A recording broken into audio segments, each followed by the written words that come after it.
Act 3, Scene 4, Macbeth and Lady Macbeth host a banquet for the lords at court. As the king and queen greet their guests, one of the murderers arrives with blood on his face. Macbeth talks to him, and the murderer tells him that Banquo is dead, but that Fleance escaped.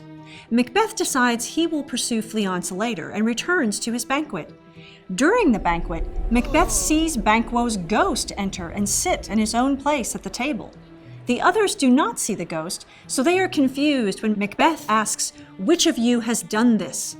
The lords think Macbeth is ill when he addresses the ghost directly. Lady Macbeth tries to cover for him but scolds her husband for being unmanly and letting his fear and guilt get the better of him. Macbeth speaks again to the ghost and the ghost leaves.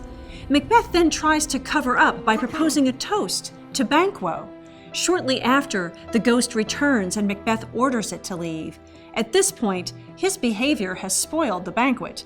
Even though the ghost leaves and Lady Macbeth makes more excuses, the party breaks up. After the lords leave, Macbeth tells his wife he fears Banquo's revenge and asks why Macduff didn't attend the banquet.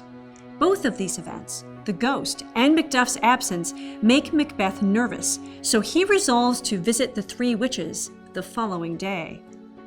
Macbeth starts this scene full of confidence. He is confident when he sends the murderers to kill Banquo and Fleance, and remains confident even after he learns that Fleance escaped. He is pleased to know that Banquo is no longer a direct threat and resolves to go after Fleance later. This confidence quickly evaporates, however, when he sees Banquo's ghost. He is so undone, he forgets his court is watching and talks to the ghost. Lady Macbeth believes the vision is like the dagger Macbeth saw before he stabbed Duncan, a product of his fear and doubt, and scolds him for his lack of courage. However, like the dagger, it is unclear whether this is a figment of Macbeth's imagination or a supernatural occurrence. Ironically, Lady Macbeth was willing to believe in spirits and witches' prophecies when it was convenient for her, but now that they have become an inconvenience, she prefers to think of them as a product of her husband's weakness. His weakness forces her to take charge by making excuses for Macbeth's illness, but even as she does, she can tell their position is slipping.